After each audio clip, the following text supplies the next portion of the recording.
So, welcome back guys sa ating mini talyer.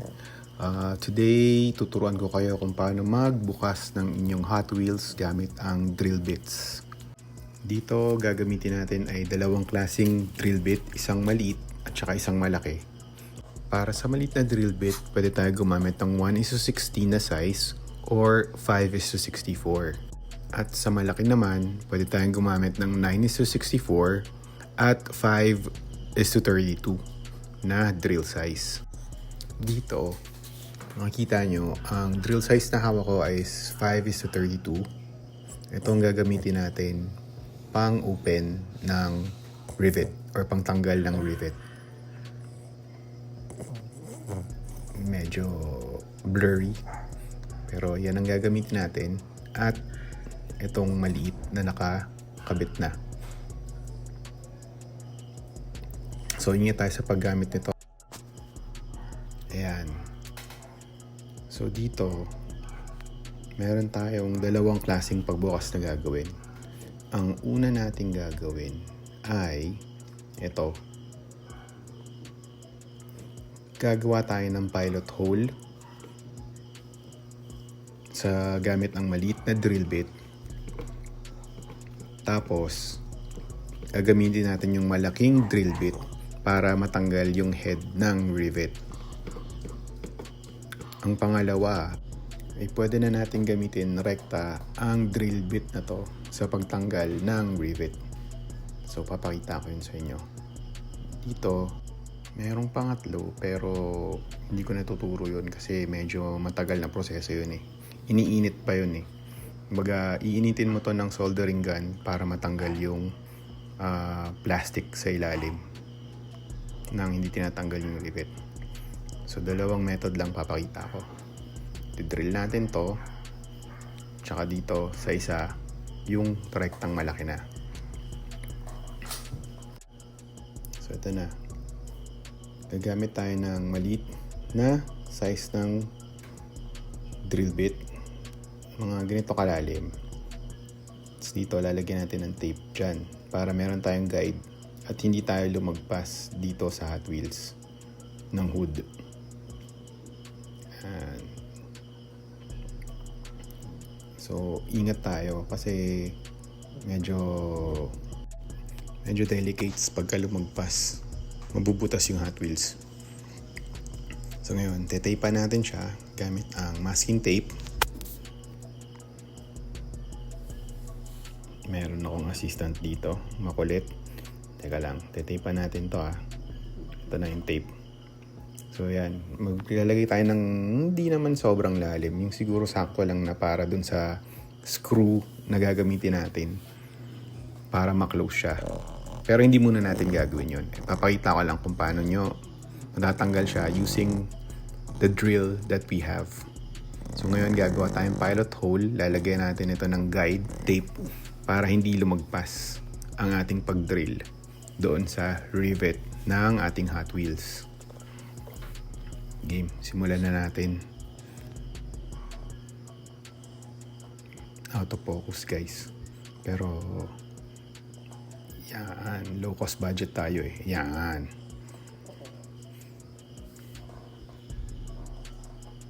Ito yung nga pala yung screw, M2 screw tawag dito. Nabili ko lang dito sa Shopee. So, nabili ko siya 100 pieces. M2 screw by 3. Yung size niya.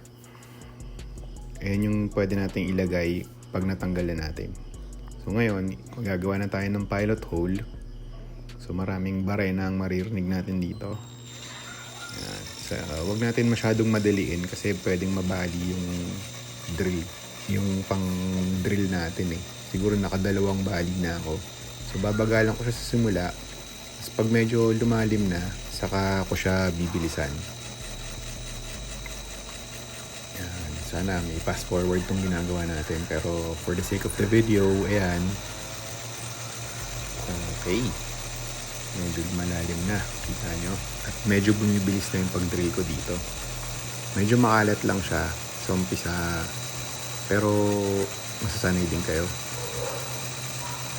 So ayan na guys. Malapit na yung tape doon sa ating Hot Wheels. Sabihin lumalalim na yung ating pag-drill.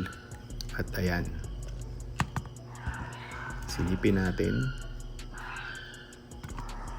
kung malalim na siya. Medyo malalim na nga, pero sige, tuloy pa natin ng konti hanggang sa umabot siya dun sa may tape na nilagay natin. So, wag masyadong madiin, wag masyadong loose, sakto lang, kasi mararamdaman nyo naman bumababa yung bareno or nadidrill siya pababa. So, patience is the key. Yan, napabilis na siya dito sa part na to. At reverse. Oops, tanggal. Yan. Tapos, once na nakagawa na tayo ng pilot hole, gagamitin na natin yung malaking drill bit. So, tanggalin natin to.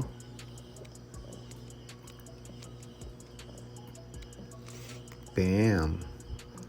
Tapos, kakabit natin yung malaking drill. Ganun ulit. Kabit. Hawak. Slowly but surely. Tignan na mahigpit. Yan. So, babarenahin na natin yung head ng rivet gamit ang malaking drill bit.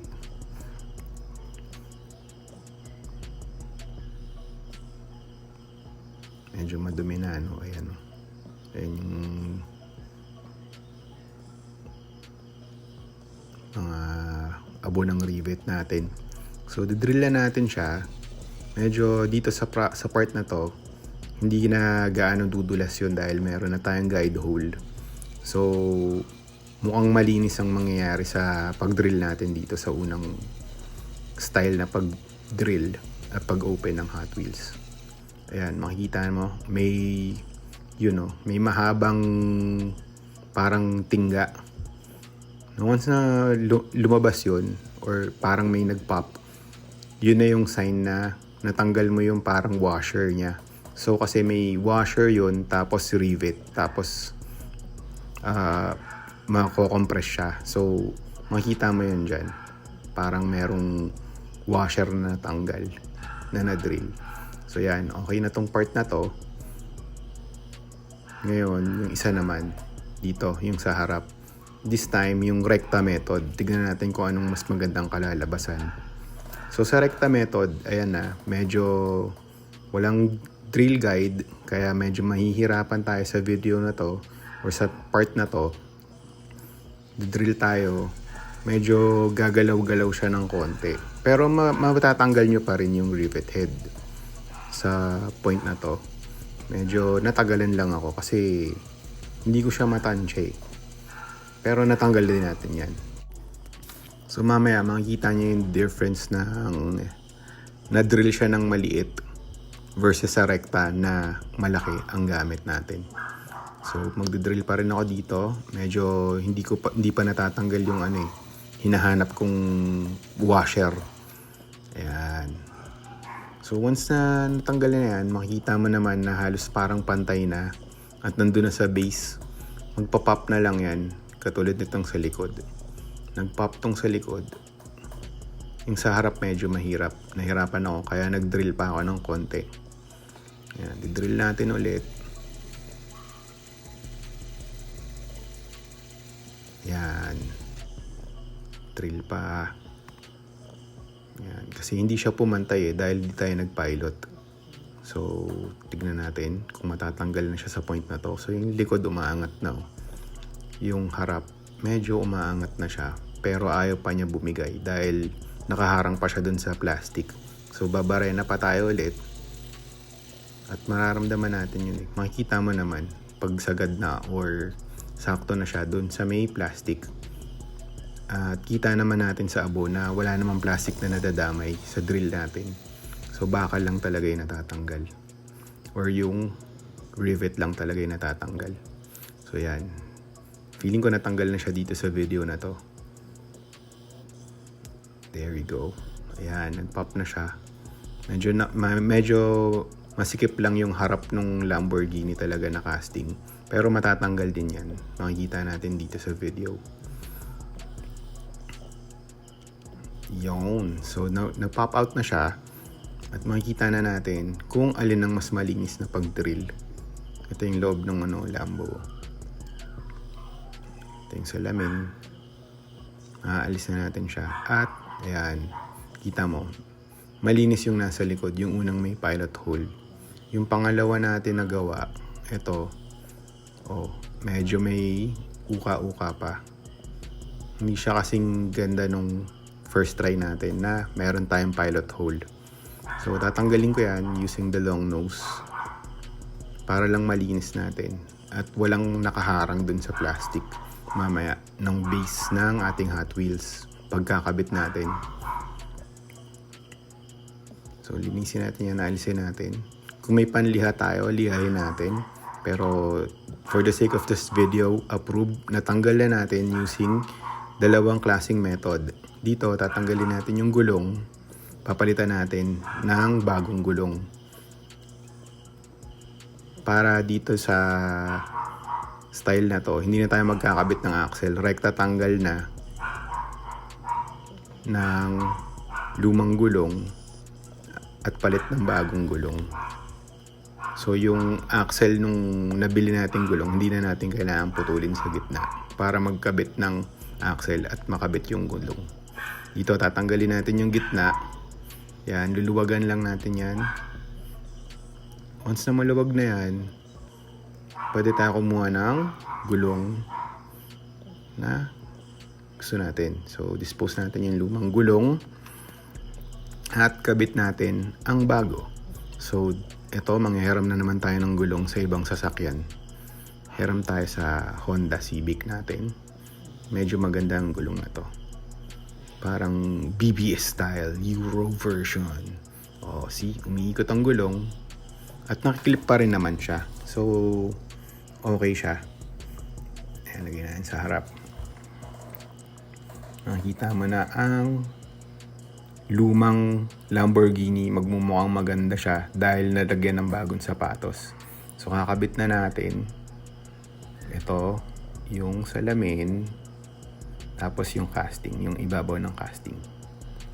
Yan.